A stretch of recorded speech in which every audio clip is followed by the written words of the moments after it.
to come to the party to cause mayhem and to hurt others. We are a party that believes in the rule of law.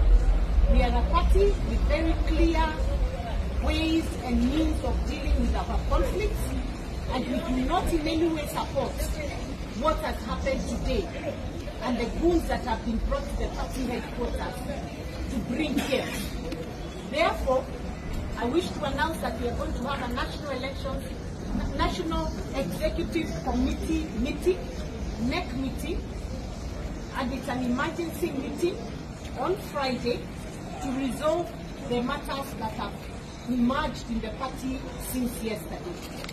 I wish to assure all our members that as the NEC, we shall make sure we resolve those matters in a fair and best way possible, and the party will be back on its feet, and that will not allow what we've seen happen to continue.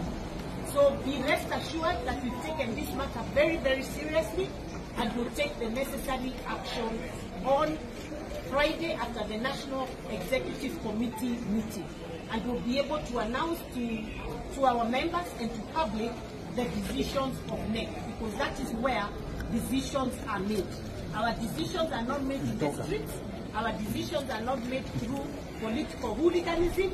Our decisions are made by the laid down organs of the party and structures.